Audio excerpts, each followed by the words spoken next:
Hello student, welcome to history insight. আমি তোমাদের Sovan sir. আশা করি আমার সাউন্ড ক্লিয়ার আছে। একটু কনফার্ম করবে যে সাউন্ডটা ঠিকঠাক শোনা যাচ্ছে কিনা।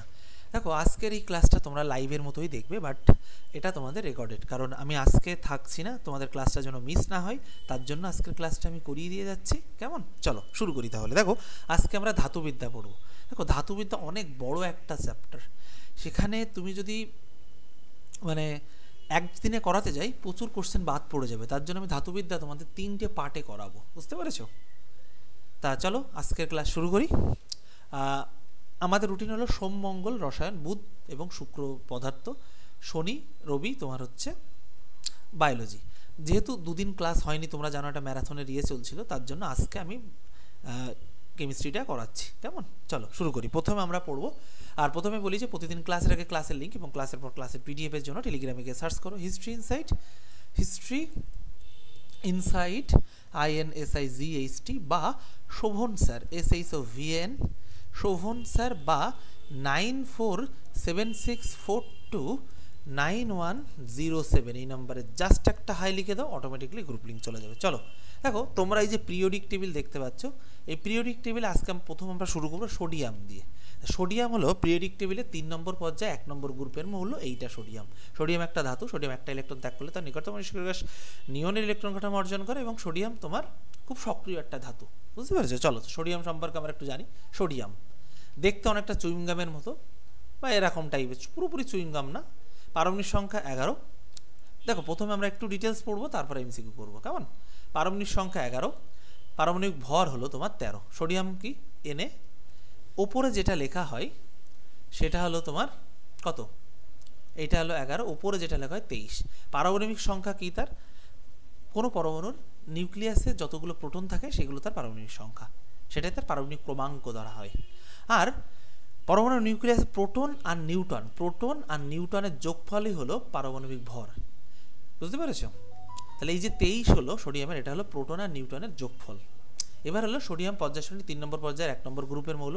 এটা কিভাবে জানা যায় আমি তোমাদেরকে শিখিয়েছি, আবারও দেখাচ্ছি। সোডিয়াম 11, তাই তো? সোডিয়াম 11। তাহলে এটাকে তুমি যদি ভাঙো, 1s2 2s2 2p6 3s1, এই যে লাস্ট কক্ষপথের যত নম্বর কক্ষে গেছে সেইটা তার পর্যায়, আর এই যে ইলেকট্রনটা এটা তার গ্রুপ, বুঝতে পেরেছো? এটা তার গ্রুপ। সোডিয়াম 3 নম্বর পর্যায়ের 1 নম্বর গ্রুপের মৌল, বুঝতে পেরেছো? সোডিয়াম নরম, ছুরি দিয়ে কাটা যায়।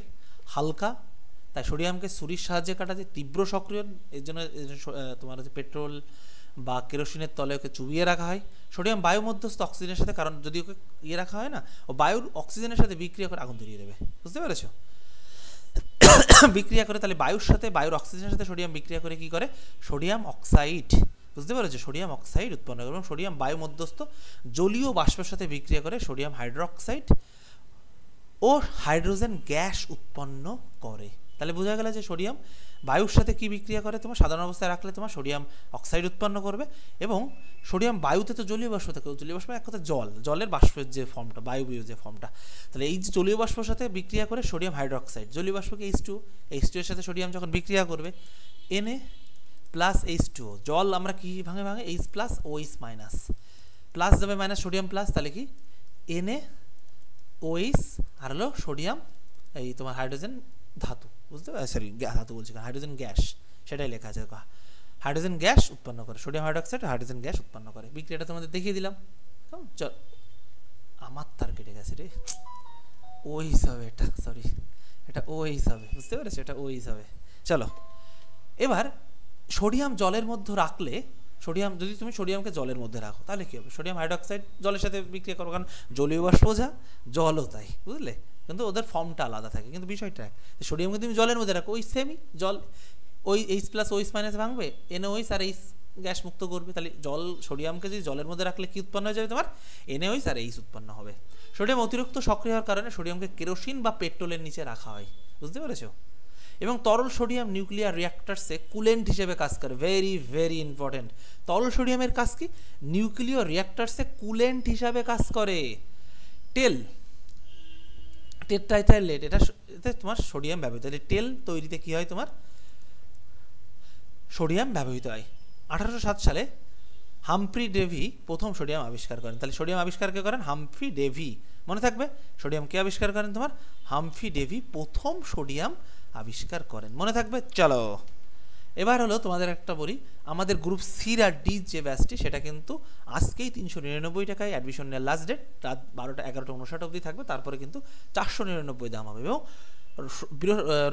রবিবার অবধি 499 থাকবে, সোমবার থেকে কিন্তু 799 যা দাম তাই হয়ে যাবে। তোমরা যদি অ্যাডমিশন নিতে চাও এর মধ্যে নিয়ে নাও, নাহলে কিন্তু এক্সট্রা টাকা লাগবে।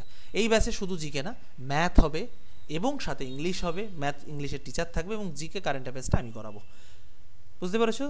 এবং বাংলা সব থেকে বড় ব্যাচ এটা বলতে পারো, ইতিহাস মানে এবং সব থেকে কম টাকায়, মানে এত ক্লাস, ম্যাথে 30খান ক্লাস পাবে, ইংলিশে ধরো 25টা 30টা মতো ক্লাস পাবে, জিকেতে প্রায় 50টার কাছে ক্লাস পাবে, 25টা কারেন্ট অ্যাফেয়ার্স পাবে, 25টা তোমার প্র্যাকটিসের পাবে, 25 ঘন্টার কারেন্ট অ্যাফেয়ার্স পাবে। এবং কারেন্ট অ্যাফেয়ার্স তো প্রতিদিন সকালে আমাদের হচ্ছে, তোমরা চাইলে প্রতিদিন সকাল 7টা 15 চলে আসো, আমাদের চ্যানেলে প্রতিদিন কারেন্ট অ্যাফেয়ার্স হচ্ছে, কেমন? তো চলো আমরা এবার এমসিকিউতে শুরু করি। সঠিক বিবৃতিতে চিহ্নিত করুন, বলো সঠিক বিবৃতি কোনটা হবে? বলো সঠিক বিবৃতিটি চিহ্নিত করুন, বলো কোনটা সঠিক বিবৃতি হবে? বলো বলো কোনটা হবে? বলো। বেকিং সোডা রাসায়নিক সংকেত NaHCO3 আর আগুন নেভাতে এটি ব্যবহৃত হয়, বলো। উত্তর হবে উভয়ই সত্য, বুঝলে? চলো, ড্যাশ ব্যবহার করে জলের ক্ষরতা দূর করে, দেখো বলো কি হবে?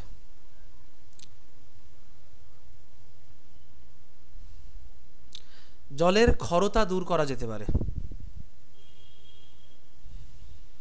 তার আগে তোমাকে জলের ক্ষরতা জানতে হবে। আচ্ছা বলো তো জলের ক্ষরতাটা কি?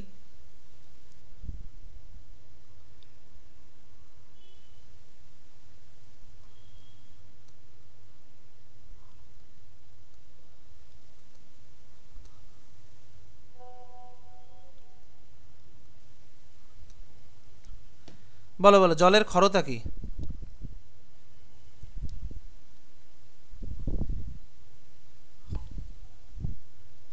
দেখো জলে ক্ষরতা হলো জলে দ্রবীভূত ক্যালসিয়াম ও ম্যাগনেসিয়ামের মতো খনিজের উপস্থিতি, এবং যার কারণে জলের বৈশিষ্ট্য সাবান দিলে ফেনা হয় না, ফেনা হতে অসুবিধা হয়, এবং এটিকে তোমার হচ্ছে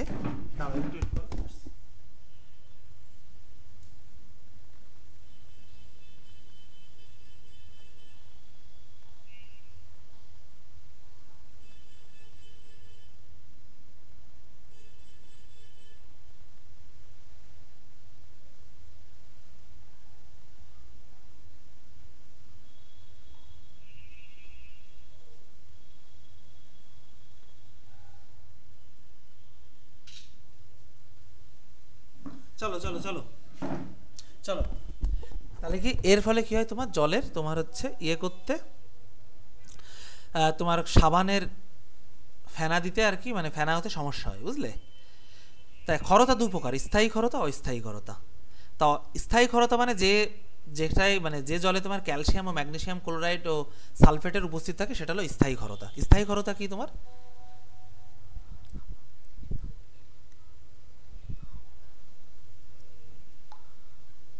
স্থায়ী ক্ষরতা কি তোমার? স্থায়ী ক্ষরতা, স্থায়ী ক্ষরতা কি তোমার? যে জলে ক্যালসিয়াম ক্যালসিয়াম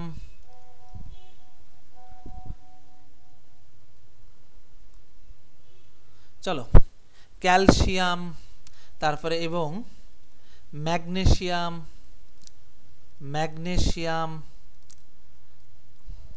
এর ক্লোরাইড ক্লোরাইড এবং সালফেট লবণের উপস্থিত থাকে, এ ঠিক করা যায় না, বুঝলে? এবং সালফেট লবণের উপস্থিতি থাকে, লবণের উপস্থিতির কারণে হয়, উপস্থিতির কারণে ঘটে, বুঝতে পেরেছো? এই জলতা ফোটানোর মাধ্যমে দূর করা যায় না, সোডিয়াম কার্বনেট বা যেটা কাপড় কাচার সোডা, এই ব্যবহার করে কিছুটা দূর করা যায়। তাহলে আমরা কি জানলাম? কাপড় কাচা সোডা। আর হলো অস্থায়ী ক্ষরতা কি? অস্থায়ী ক্ষরতা কি? অস্থায়ী ক্ষরতা কি? এটি ক্যালসিয়াম ও ম্যাগনেসিয়াম বাইকার্বনেটের উপস্থিত থাকে, এটি ক্যালসিয়াম ও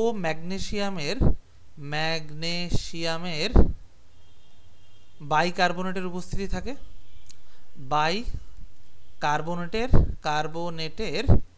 উপস্থিতির কারণে ঘটে, বুঝতে পেরেছো, কারণে ঘটে।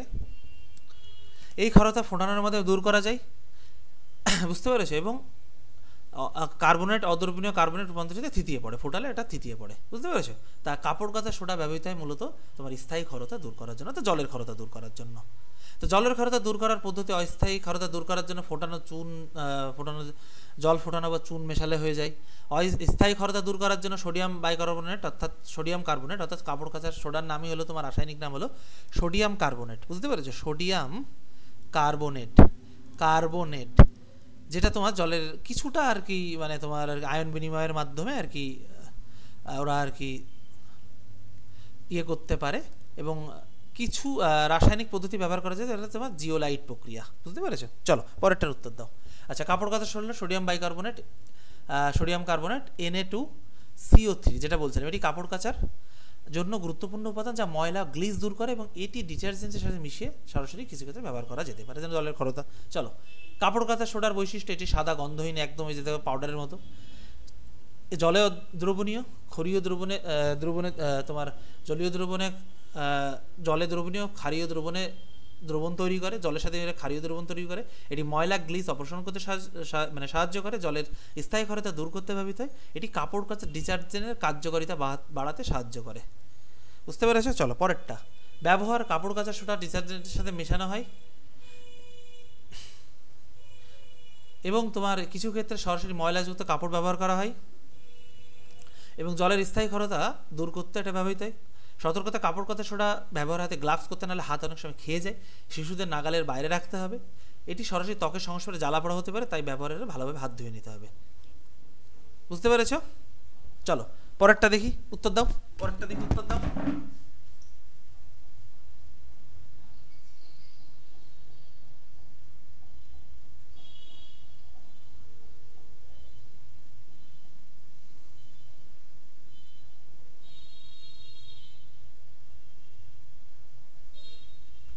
বলো কি হবে দেখি।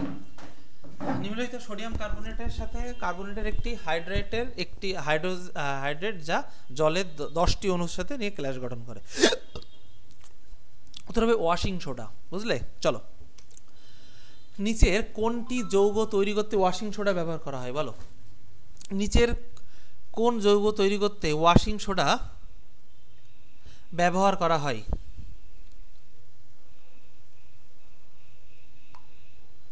নিচের কোন যৌগ তৈরি করতে ওয়াশিং সোডা ব্যবহার করা হয়, বলো। 4 তাড়াতাড়ি।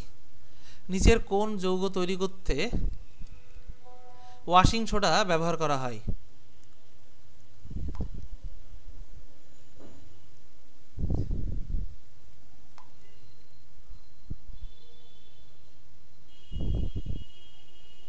উত্তর হবে বোরাক্স, বুঝলে। উত্তর হবে বোরাক্স আছে না, বোরাক্স বলছি,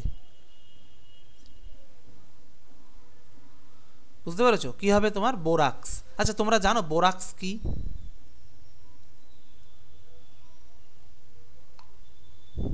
বোরাক্স কি?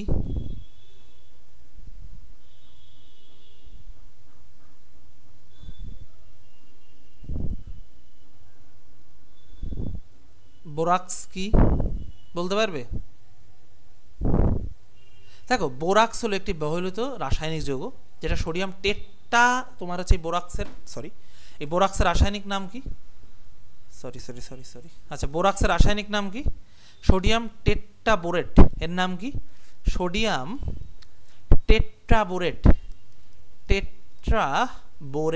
বুঝতে পেরেছো। এটি সাদা স্ফটিকার পদার্থ। কাপড় কাচা, ক্লিনিং এজেন্ট ও প্রসাধনীর ব্যবহার করা হয়। এটা ফায়ার রিটার্ডেন্ট, অগ্নি প্রতিরোধ হিসেবে ব্যবহার করা হয়। ফ্লাক্স ধাতুবিদ্যা, কিছু নির্দিষ্ট ওষুধ তৈরিতে ব্যবহার করা হয়। পরিষ্কারক হিসেবে ব্যবহার করা হয় টয়লেট, তারপরে কাপড় কাচা। আরে পড়াচ্ছি, এর মধ্যে ফোন করছে কারা?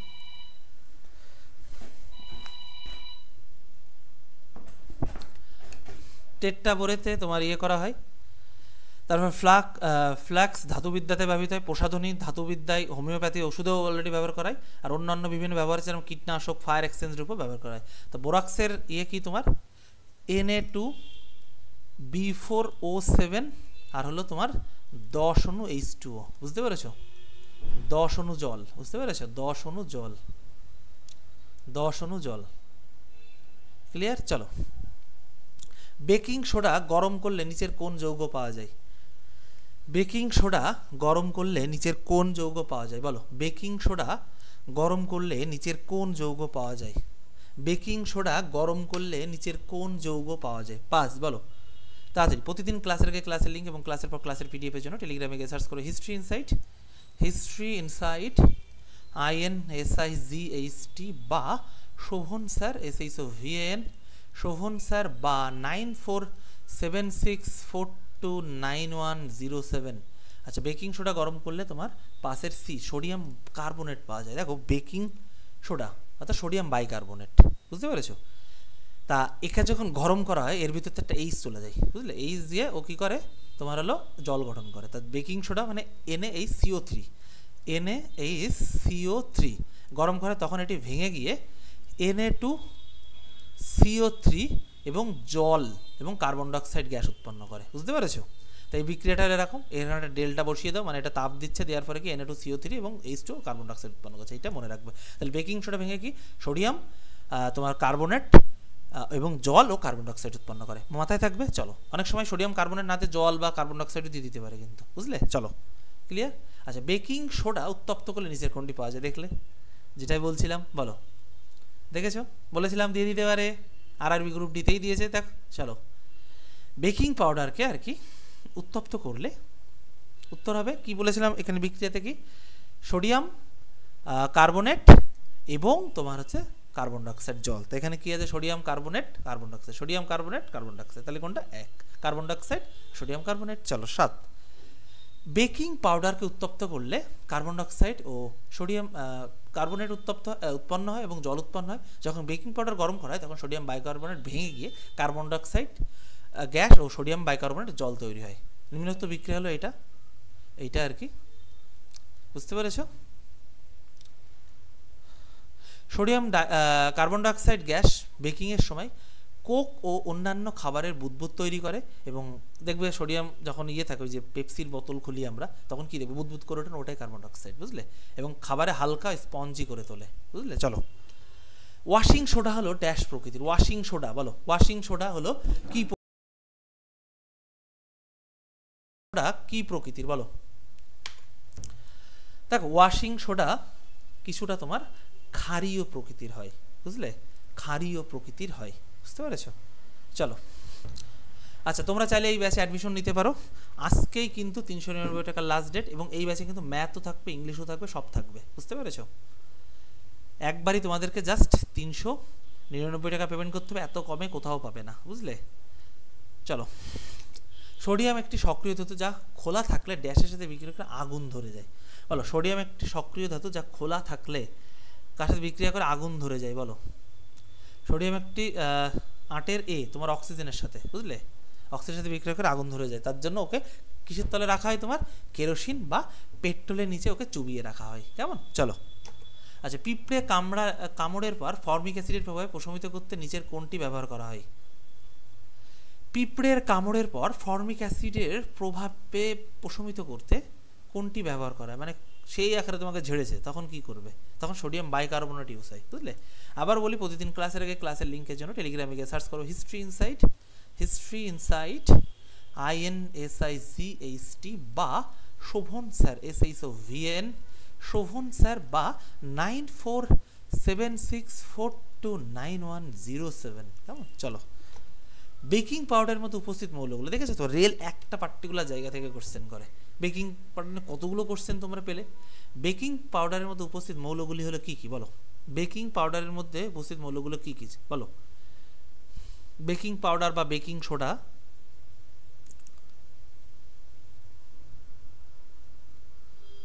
কি হবে? বলো, মৌলগুলো কি কি? বেকিং পাউডারের সংকেত কি? বলো, সংকেত মনে করো তাহলে পারবে, সংকেত মনে করো তাহলে পারবে, বলো, সংকেত মনে করো, পারবে। দেখি কে আগে উত্তর দিতে পারে। দেখো, বেকিং সোডার সংকেত হলো NaHCO3।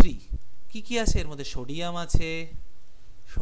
আছে, হাইড্রোজেন আছে, হাইড্রোজেন আছে, কার্বন আছে, অক্সিজেন আছে, অক্সিজেন আছে, বুঝলে? তাহলে 10-এর কি হবে তোমার? C, sodium, hydrogen, carbon, oxygen. মিলল? চলো, তাহলে আমাদের কিন্তু এইগুলো মনে রাখতে হবে। সোডিয়াম যৌগের নাম বলো, একটি সোডিয়াম যৌগের নাম বলো যেটি জলের কঠোরতা স্থায়ীভাবে দূর করতে পারে। বলো, একটি সোডিয়াম যৌগের নাম বলো যেটি জলের তোমার হলো দূর করতে পারে। বলো,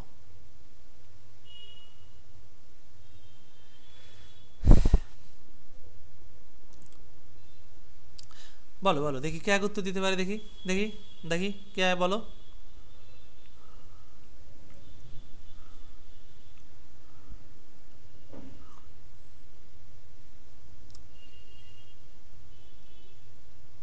সোডিয়াম কার্বনেট, Na CO3, বুঝলে? NaCO3। আবার সোডিয়াম বাইকার্বনেট হতে পারে, কিন্তু সোডিয়াম কার্বনেটও করে, বুঝলে? সোডিয়াম কার্বনেটও ব্যবহার হয়। চলো, জলের স্থায়ী ক্ষারতা দূর করতে ড্যাশ যৌগ যোগ করা। বলতে বলতে চলে এসেছে, বলো, বলতে বলতে চলে এসেছে, বলো কি হবে? জলের স্থায়ী ক্ষারতা দূর করতে ড্যাশ যৌগ যেতে পারে, কি ব্যবহার করা যেতে পারে? বলো।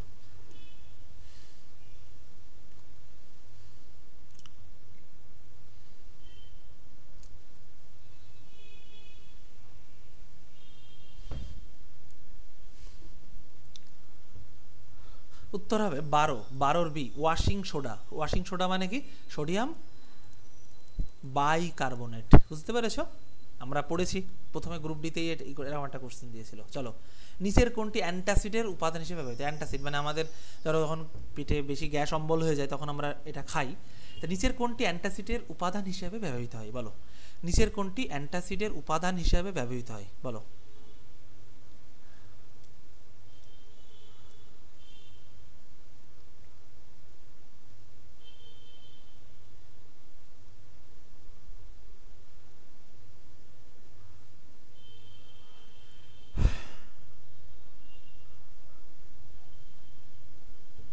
তেরোসি, সোডিয়াম হাইড্রোজেন,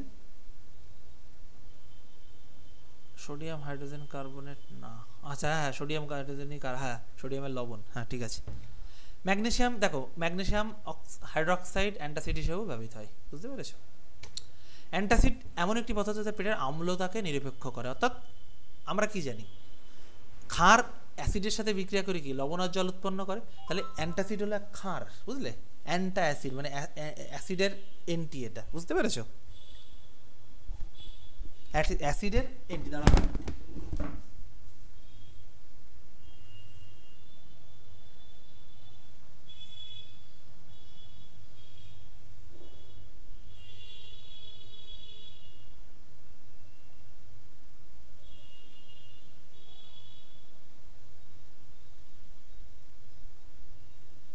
চলো চলো,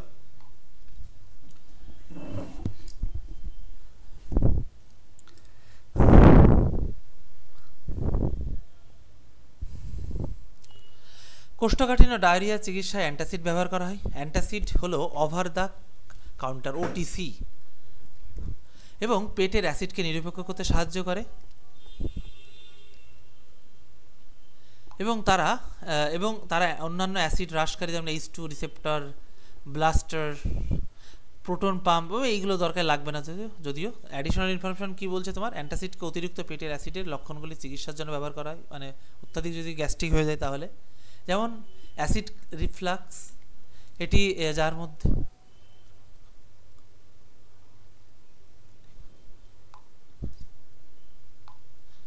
মধ্যে রিগাক্সিনেট, তিক্তস্বাদ, অবিরাম শুকনো কাশি, শুয়ে থাকার সময় ব্যথা, গিলতে সমস্যা অন্তর্ভুক্ত করতে পারে। অম্বল যা অ্যাসিড রিফ্লেক্সের কারণে আপনার বুকে ব্যথা, মানে বুকের ব্যথা ইত্যাদি সংবেদন হয়। বদহজম, যেটি হলো আপনার ওপরের অন্ত্রে ব্যথার অনুভব করে, যা গ্যাস বা ফুলে যাওয়া মতো অনুভব করে, মানে পেট টেট ফুলে যায়, এইসব করে। চলো, অ্যান্টাসিড সাধারণত কী থাকে? তরল হয়, দেখবে বিভিন্ন সিরাপ টাইপের হয়। তাহলে চিবানোযোগ্য চটচটে পদার্থ ট্যাবলেট হয়। তারপরে দেখবো ওই যে ইনোফিনো, এগুলোও খায় অনেকে। এবং ট্যাবলেট যেটিকে আপনি পান করে জলের সাথে গিলে খেতে পারবে, যে প্যান্ডি ফ্যান্ডি আছে না, ওইগুলো। চলো, সোডিয়াম ধাতুকে ড্যাশের ভিতরে রাখা যাতে এটি অক্সিজেনের সংস্পর্শে না আসে। বলো, সোডিয়াম ধাতুকে ড্যাশের সংস্পর্শে রাখা হয় যাতে এটি কিসের সংস্পর্শে না আসে? বলো। 14 কি হবে? কেরোসিনের। বুঝতে পেরেছো? চলো, কেরোসিনে রাখা হয় নাহলে যাতে বিক্রিয়া না করে, জলের সাথে বিক্রিয়া করলে বিক্রিয়া করে আগুন ফাগুন ধরিয়ে দেবে, বুঝলে? ওই জন্য। চলো, মানে বায়ুতে যদি রাখা হয় কি করবে? ও জলে বায়ু জলীয়বাষ্পের সাথে বিক্রিয়া করবে, বায়ুর অক্সিজেনের সাথে বিক্রিয়া করবে, বুঝলে? ওয়াশিং সোডা ব্যবহার করা যেতে পারে, কি কাজ জন্য ব্যবহার করা যেতে পারে বলো? এটাও এনটিপিসির একটা কোশ্চেন, কিন্তু এটা তোমার এডিটিং মিস্টেকের জন্য এটা লেখা হয়নি। চলো, ওয়াশিং সোডা ব্যবহার করা যেতে পারে কিসের জন্য বলো? জলের ক্ষরতা দূর করতে। চলো, ড্যাশ টুথপেস্টের উপাদানগুলি কি? মানে কোন একটা টুথপেস্ট যা আমরা দাঁত ব্রাশ করি যেটা দিয়ে, এর উপাদানগুলি কি বলো? প্রতিদিন ক্লাসের আগে ক্লাসের লিঙ্কের জন্য টেলিগ্রামে গিয়ে সার্চ করো history insight, history insight INSIGHT, বা Shovan sir SHOVAN Shovan sir, বা 9476429107 এই নম্বরে জাস্ট একটা হাই লিখে দিলে অটোমেটিকলি গ্রুপ লিঙ্ক চলে যাবে। কেমন? 16 B sodium carbonate, sodium carbonate. কেমন? চলো, সোডিয়াম কার্বনেট কি? NaCO3। চলো, 17 কস্টিক সোডার রাসায়নিক নাম কি বলো? কস্টিক সোডার রাসায়নিক নাম কি বলো?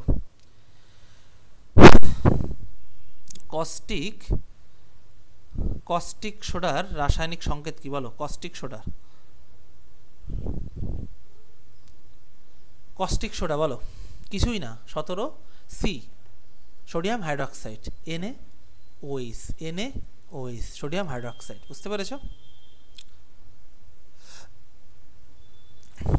চলো, সোডিয়ামের কিছু নাম লিখে দিই। সোডা লাইম আসে, সংকেত লিখে দিই।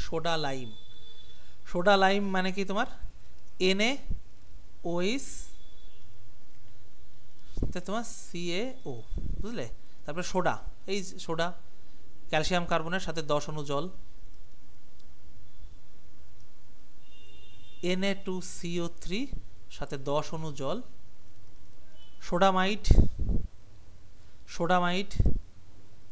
Sodamide NaNH2, soda ash Na2CO3, salt rock, salt cake, Na2SO4, salt Peter KNO3, আর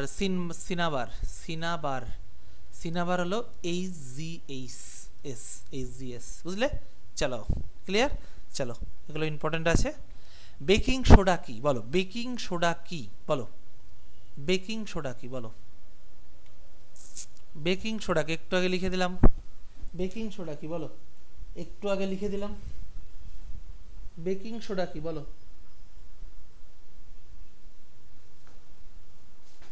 বেকিং সোডা কি বলো?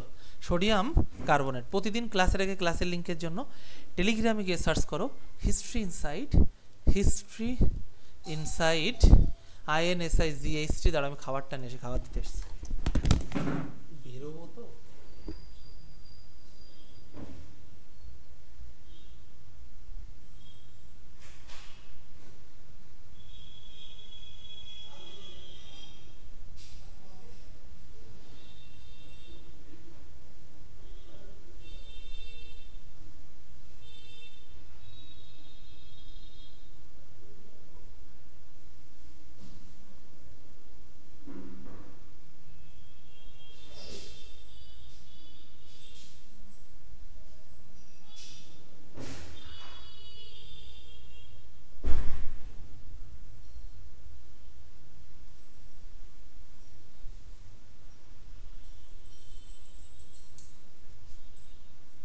চলো চলো চলো, বা শোভন স্যার, বা 94769476429107 এই নম্বরে জাস্ট একটা হাই লিখে দাও, অটোমেটিক্যালি গ্রুপ লিঙ্ক চলে যাবে। চলো, আচ্ছা, তোমরা চাইলে আমাদের এই ব্যাচটির অ্যাডমিশন নিতে পারো। মাত্র 399 টাকায় গ্রুপ সি আর ডির একটা ফুল প্রস্তুতি পেয়ে যাবে। দেখো, এই পরীক্ষা কিন্তু প্রতি বছর হয় না এবং খুব সোজা পাশ করা, কোশ্চেন খুব একটা কঠিন হয় না, সিলেবাস একদম অল্প, কিন্তু তুমি গ্রুপ সি যদি পাও 30,000 টাকা মাইনে পাবে, বুঝলে। সি রাজ্য সরকারের গ্রুপ সি কিন্তু ক্লার্কের সমতুল্য।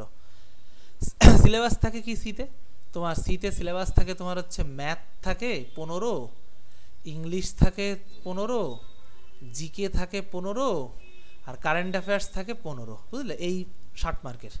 আর হলো কি থাকে তোমার, আর কি থাকে, আর হলো তোমার হলো এটা হলো 60 রিটেন, আর মোট পরীক্ষা 100 মার্কের। 10 থাকে তোমার একাডেমিক নম্বর, একাডেমিকের উপর থাকে 10, তুমি ইয়ে পেয়েছো। আর বাদ বাকি 30 থাকে, 25 থাকে তোমার ইন্টারভিউ, সরি 5 থেকে ইন্টারভিউ, আর কম্পিউটার টেস্ট থাকে তোমার হলো 25। এই আর ডিতে সিলেবাস একই, তোমার শুধু ইংলিশটা থাকে না, ডিতে তোমার 50 মার্কের পরীক্ষা হয়, আর 5 থাকে ইন্টারভিউ। এই হলো সিলেবাস, একটা সরকারি চাকরি, কিন্তু খুব সহজে তুমি পেয়ে যাবে, বুঝলে। তা চলো, দেখতে পাচ্ছ, চলো এবার হলো উত্তর দিয়ে দিয়েছে। এবার চলো ক্যালসিয়াম, দেখো ক্যালসিয়াম এই যে পর্যায় সারণীর 4 নম্বর গ্রুপের 2 নম্বর পর্যায়ের মৌল। ক্যালসিয়ামের পারমাণবিক সংখ্যা কত তোমার হলো 20, বুঝলে। ক্যালসিয়ামের পারমাণবিক সংখ্যা কত তোমার 20, আর পারমাণবিক ভর 40, বুঝলে। আমরা আগে জানি পারমাণবিক সংখ্যা কি, পরমাণুর কেন্দ্রে নিউক্লিয়াস উপস্থিত যতগুলো প্রোটন থাকে সেগুলোকে আমরা পারমাণবিক সংখ্যা বলি। এ যদি ইলেকট্রনিক সংখ্যা 1s2 2s2 2p6 3s2 3p6, আর হলো কি ফোন করে রে এত,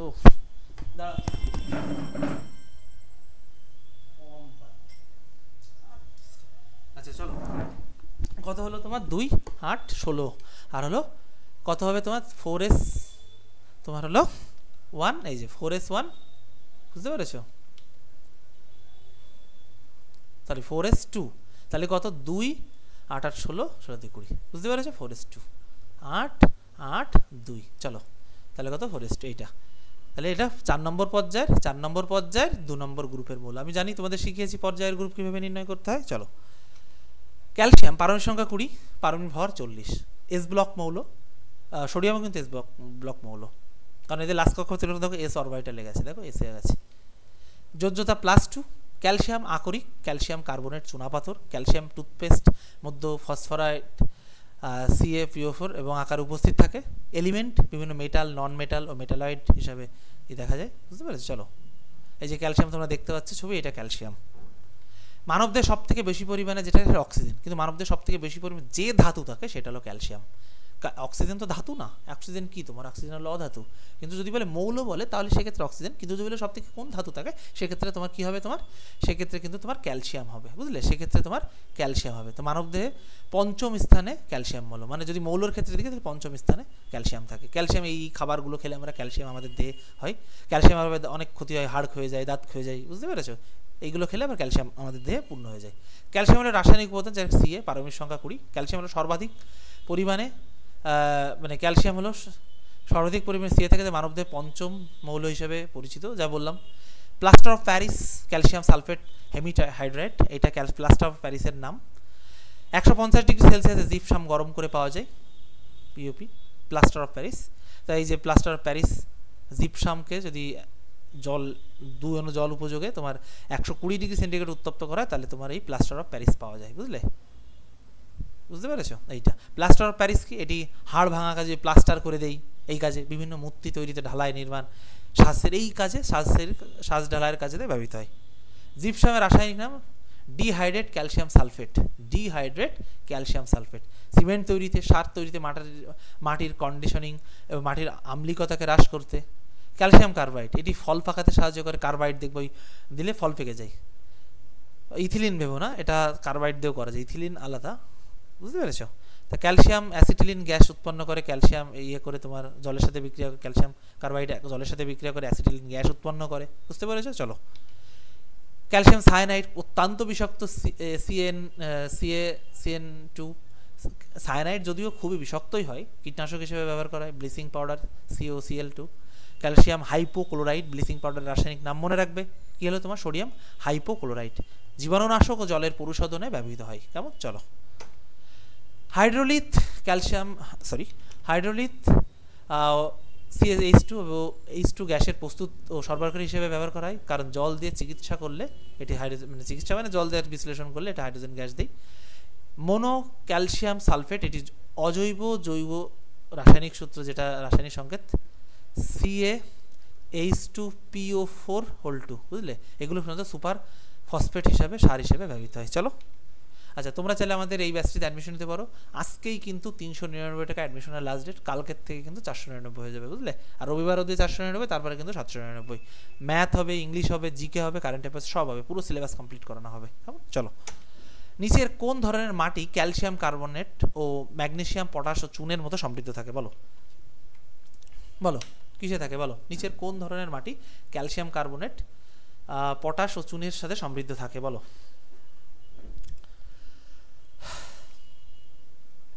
কোনটা থাকে বলো?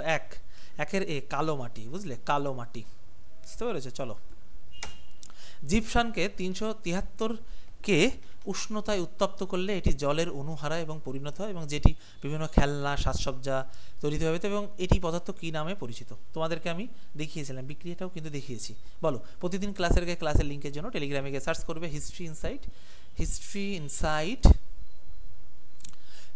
ইনসাইট বা শোভন স্যার বা 9476429107। কেমন? চলো, বি, প্লাস্টার অফ প্যারিস, আমি তোমাদের দেখিয়েছিলাম, এই দেখো প্লাস্টার অফ প্যারিসের বিক্রিয়া দেখিয়েছিলাম, এই দেখো পিওপি, এই দেখো জিপসামকে এই দেখো উত্তপ্ত করছে, দেখেছো? এই যে বিক্রিয়াটা দেখতে পাচ্ছ। চলো, আচ্ছা, প্লাস্টার অফ প্যারিস কি দিয়ে তৈরি? সোজা হিসেব পড়িয়েছি, বলো তাড়াতাড়ি উত্তর দাও দেখি। প্লাস্টার অফ প্যারিস কি দিয়ে তৈরি? প্রতিদিন ক্লাসের আগে ক্লাসের লিঙ্কের জন্য টেলিগ্রামে গিয়ে সার্চ করো হিস্ট্রি ইনসাইট INSIGHT বা Shovan sir SHOVAN Shovan sir বা 9476429107। কেমন? চলো, প্লাস্টার অফ প্যারিস 3 কি হবে? বি, জিপসাম, দেখিয়েছি। চলো, প্লাস্টার অফ প্যারিস মূলত calcium sulphate hemihydrate. Plaster of প্যারিসের রাসায়নিক হিসেবে ক্যালসিয়াম সালফেট হেমিহাইড্রেট দেখিয়েছি বিক্রিয়া তোমাদের, যা জিপসামকে উত্তপ্ত করে তৈরি করা। এটিকে ক্যালসিয়াম সালফেট ডাইহাইড্রেট জিপসাম থেকে প্রস্তুত করা হয়, যা 100 ডিগ্রি সেলসিয়াস 100 বা 120 দিলে হয় তাপমাত্রা উত্তপ্ত করে, এবং জলীয় অংশ ক্রিস্টাল ওয়াটার হারিয়ে ক্যালসিয়াম সালফেট হেমিহাইড্রেট SO4 ও হাফ অণু জল তৈরি করে, বুঝলে। চলো, জিপসাম, প্লাস্টার অফ প্যারিসের প্রধান হলো জিপসাম, যা একটি খনিজ পদার্থ, বুঝতে পেরেছো? ক্যালসিয়াম সালফেট ডাইহাইড্রেট, জিপসামের রাসায়নিক নাম ক্যালসিয়াম সালফেট ডাইহাইড্রেট, যার সংকেত হলো ক্যালসিয়াম সালফেট 2 অণু জল। ক্যালসিয়াম সালফেট হেমিহাইড্রেট যখন জিপসামকে উত্তপ্ত করে তখন এটি জলীয় অংশ হারিয়ে ক্যালসিয়াম সালফেট হেমিহাইড্রেট, যার হলো ক্যালসিয়াম সালফেট, এই আর কি, বুঝলে। এই বিক্রিয়াগুলো একটু মনে রাখবে। চলো, প্রস্তুত প্রণালী সাধারণত আপনাদের জিপসামকে উত্তপ্ত করলে এটি জলীয় অংশ হারায় এবং প্লাস্টার অফ প্যারিসে পরিণত হয়। অন্যান্য প্লাস্টার অফ প্যারিসকে জিপসাম প্লাস্টারও বলা হয়। তাহলে প্লাস্টার অফ প্যারিসকে আর কি নামে ডাকা হয়? তোমার জিপসাম প্লাস্টার নামেও ডাকা হয়। চলো, চুন জলের মধ্য দিয়ে কার্বন ডাইঅক্সাইড গ্যাস প্রবাহিত হলে কি হয়? ধরো চুন জল মধ্যে দিয়ে তুমি কার্বন ডাইঅক্সাইড পাঠাচ্ছ, কি হবে তাহলে? বলো, 4 তাড়াতাড়ি উত্তর দাও দেখি, কে উত্তর দিতে পারে দেখি। চুন জলের মধ্য দিয়ে কার্বন ডাইঅক্সাইড গ্যাস প্রবাহিত হলে কি উৎপন্ন হয়? বলো।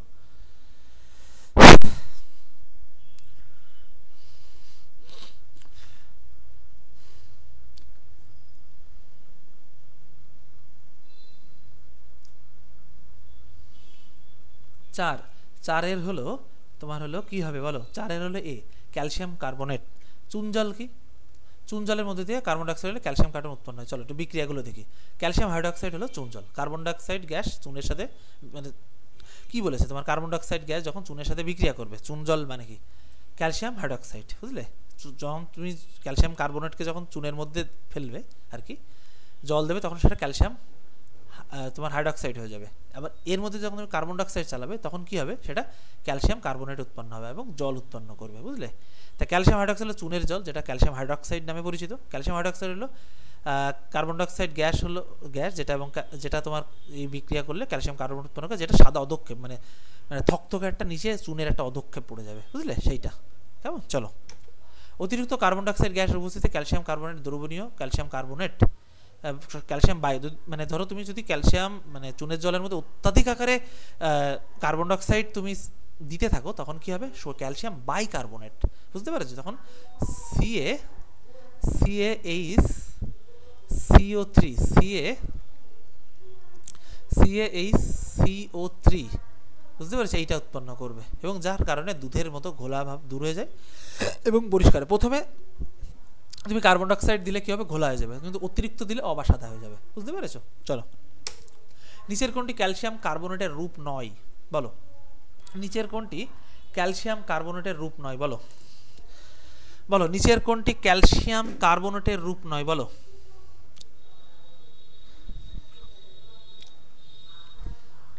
ক্যালসিয়াম কার্বনেটের রূপ না, উত্তর হবে জিপসাম। জিপসামের সংকেত কি? ক্যালসিয়াম CaSO4 আর 2 অণু জল। বুঝলে? চলো, আচ্ছা, তোমরা চাইলে এই ব্যাচটিতে 399 টাকায় খুব কম দামে অ্যাডমিশন নিতে পারবে। একবারই পেমেন্ট করতে হবে জাস্ট, কেমন? চলো, জিপসাম হলো ক্যালসিয়াম কার্বনেট, যেটা সংকেত তোমাদের লিখে দিলাম, দিয়ে গঠিত একটি নরম সালফেট খনিজ, যা এটি সাধারণত সার, প্লাস্টার, ড্রাইওয়াল, ব্ল্যাকবোর্ড ও ফুটপাতের চক তৈরিতে ব্যবহৃত হয়। জিপসাম জমিতে ক্যালসিয়াম সালফেটের অভাব পূরণ করে, যা গাছের বৃদ্ধি, ফলন বাড়াতে সাহায্য করে। এটি মাটির গঠন উন্নত করতে এবং পুষ্টি উপাদান শোষণে সহায়তা করে। বুঝলে? চলো, জিপসামের কিছু ব্যবহার। জমিতে সার হিসেবে ব্যবহার করা হয়। জিপসাম ক্যালসিয়াম সালফেট একটি ভালো উৎস, যা গাছের জন্য প্রয়োজনীয় পুষ্টি উপাদান। এটি ফলন বাড়াতে, গাছের স্বাস্থ্য ভালো রাখতে, মাটির উর্বরতা বৃদ্ধি করতে। Plaster of drywall, gypsum plaster of drywall তৈরিতে প্রধানত উপাদান হিসেবে ব্যবহৃত হয়, যা দেওয়াল ও ছাদের জন্য ব্যবহৃত হয়, যা এটি শব্দ নিরোধক ও আগুন প্রতিরোধে সহায়ক। সিমেন্ট উৎপাদন, জিপসাম সিমেন্টের সেটিং টাইম শুরু করতে, যা সিমেন্টের কার্যকারিতা বাড়াতে সাহায্য করে। কেমন? চলো, অন্যান্য ব্যবহার। জিপসাম ব্ল্যাকবোর্ড, ফুটপাতের চক তৈরিতে ব্যবহৃত হয়। জিপসাম সংক্ষেপে, জিপসাম বহুমুখী উপাদান, যা কৃষি ও নির্মাণ উভয় ক্ষেত্রেই গুরুত্বপূর্ণ ভূমিকা পালন করে। চলো, ব্লিচিং পাউডারের ব্যবহার হয় না। ব্লিচিং পাউডার ব্যবহৃত হয় না বলো? কোথায় হয় না বলো? ব্লিচিং পাউডার কোথায় ব্যবহৃত হয় না বলো? উত্তর হবে পাউরুটি তৈরিতে। পাউরুটি তৈরিতে কি ব্যবহৃত হয়? তোমার ইস্ট ব্যবহৃত হয়। পাউরুটি তৈরিতে কি ব্যবহৃত হয়? তোমার ইস্ট। পাউরুটি তৈরিতে, এই যে পাউরুটি ফোলাতে আর কি, তৈরি করতে ইস্ট ব্যবহৃত হয়। ইস্ট ব্যবহৃত হয়। বুঝতে পেরেছো? ব্যবহৃত হয়। চলো, ব্লিচিং পাউডার ক্যালসিয়াম হাইপোক্লোরাইড নামে পরিচিত, যেটি বহুল রাসায়নিক যৌগ, বিভিন্ন যৌগ ব্যবহার করা হয়, যার মধ্যে প্রধান উপাদান হলো কাগজ বা কাপড় বা কাগজ ব্লিচ করা, পানীয় জলে জীবাণুমুক্ত করা এবং শিল্পক্ষেত্রে জারক পদার্থ হিসেবে ব্যবহৃত হয়। চলো, ব্লিচিং পাউডারের প্রধান ব্যবহার উল্লেখ করা হলো ব্লিচিং মানে তোমার কোনো বিরঞ্জন কাজে ব্যবহৃত হয়। টেক্সটাইল শিল্পে তুলো, লিনেন কাপড় ব্লিচ করতে, তার তুলতে। কাগজ শিল্পে কাঠের মণ্ড ব্লিচ করতে, এইগুলোতে ব্যবহৃত হয়। জীবাণুনাশক হিসেবেও কিন্তু ব্যবহৃত হয়। তারপরে তোমার হচ্ছে জারক পদার্থ হিসেবে ব্যবহৃত হয়, যেরকম অনেক শিল্পক্ষেত্রে ব্লিচিং পাউডার জারক পদার্থ এবং বিভিন্ন রাসায়নিক অংশগ্রহণ করে এবং নতুন যৌগ তৈরিতে ব্যবহৃত হয়। ব্লিচিং পাউডারকে ক্লোরোফর্ম উৎপাদনে কিছু জৈব সংশ্লেষে ব্যবহৃত হয়। ব্লিচিং পাউডার ব্যবহার করে কিছু সতর্কতা অবলম্বন করে, যে এটি ত্বক ও চোখের জন্য ক্ষতি হতে পারে, তাই ব্যবহারের সময় গ্লাভস ও সুরক্ষামূলক চোখের চশমা ব্যবহার করা উচিত। এছাড়াও এটি শিশুদের নাগালে হইতে তোমার হচ্ছে বাইরে রাখা উচিত। বুঝতে পেরেছো? চলো, প্লাস্টার অফ প্যারিস সম্বন্ধে নিচের কোনটি সত্য নয় বলো? প্লাস্টার অফ প্যারিস সম্বন্ধে নিচের কোনটি সত্য নয়? সাত দেখি কে উত্তর দিতে পারে। দেখি কে উত্তর দিতে পারে। প্লাস্টার অফ প্যারিস সম্বন্ধে নিচের কোনটি সত্য নয় বলো? 7 এটি জলে ভেজালে কোনো পরিবর্তন হয় না, এটা সত্য না, গলে যায়। বুঝলে? গলে ঠিক যাবে না, মানে ইয়ে করলে পরিবর্তন হয়। চলো, তাপ দেওয়ার ফলে ক্যালসিয়াম কার্বনেট বিয়োজনের ফলে ক্যালসিয়াম হাইড্রোক্সাইড ও CO2 উৎপন্ন, এটি কোনটির উদাহরণ বলো? তাপীয় বিয়োজন বিক্রিয়া। বুঝলে? চলো, জিপসাম কি? জিপসাম কি বলো? রাসায়নিকভাবে অদক্ষিপ্ত পাললিক শিলা। নিচের কোনটি পদার্থ জলে দ্রবণীয় নয় বলো? নিচের কোন পদার্থ জলে দ্রবণীয় নয় বলো? আজকে একটু তাড়াতাড়ি টেনে করা আছে, সামনের দিন আমি একটু ভালো করে পড়িয়ে দেবো, কেমন? আমি আজকে আমার বেরোনো আছে তো, আর তোমাদের কালকে ক্লাস হবে না, কালকে বৃহস্পতিবার যদিও ক্লাস থাকে না, আবার সোমবার শনিবার শুক্রবার ক্লাস হবে আর কি। চলো, ক্যালসিয়াম কার্বনেট, কেমন? চলো, ব্লিচিং পাউডারের সবচেয়ে সক্রিয় উপাদান হলো বলো? ব্লিচিং পাউডারের সবচেয়ে সক্রিয় উপাদান বলো? বলো, ব্লিচিং পাউডারের সবচেয়ে। প্রতিদিন ক্লাসের আগে ক্লাসের লিঙ্কের জন্য টেলিগ্রামে গিয়ে সার্চ করো হিস্ট্রি ইনসাইড INSIGHT বা Shovan sir SHOVAN Shovan sir বা 9476429107। চলো, 11 B ক্যালসিয়াম হাইপোক্লোরাইড। চলো, চকের রাসায়নিক নাম কি? চকের রাসায়নিক নাম কি বলো? চকের রাসায়নিক নাম কি? Calcium carbonate. Calcium carbonate. চলো, ক্যালসিয়াম হাইড্রোক্সাইড দ্রবণের সাধারণ নাম কি? ক্যালসিয়াম হাইড্রোক্সাইড দ্রবণের সাধারণ নাম কি? চুন জল, বুঝলে, চুন জল। চলো, ক্যালসিয়াম হাইড্রোক্সাইডের অপর নাম কি? বলো, ক্যালসিয়াম হাইড্রোক্সাইডের অপর নাম কি? উত্তর হবে কুইক লাইম। তো চলো, আজকের ক্লাসে অবধি। আর তোমরা চাইলে আজকেই এই ব্যাচটিতে অ্যাডমিশন নিতে পারো, 399-তে পেয়ে যাবে। আর এই পরীক্ষা কিন্তু বছরে 5 বছর অন্তর অন্তর একবার হয়, বুঝলে, প্রতি বছর কিন্তু হয় না। সেক্ষেত্রে কিন্তু অনেক বড় সুযোগ এটা, বুঝলে। তো চলো শেষ করি আজকের ক্লাস। প্রতিদিন ক্লাসের আগে ক্লাসের লিঙ্কের জন্য টেলিগ্রামে সার্চ করি স্ক্রিন সাইড বা শোভন স্যার, বা এই নম্বরে হাইলক। আর আমাদের কোনো ব্যাচে যদি অ্যাডমিশন নিতে চাও এই নম্বরে কিন্তু আমার সাথে যোগাযোগ করতে পারো। তো চলো আজকের ক্লাসে অবধি। আর ক্লাসটা কেমন লাগলো অবশ্যই কমেন্ট করবে। আর দেখা হচ্ছে শুক্রবারে আবার, কেমন? টাটা, ভালো থেকো সবাই। চ্যানেলটা অবশ্যই সাবস্ক্রাইব করে শেয়ার করে দাও।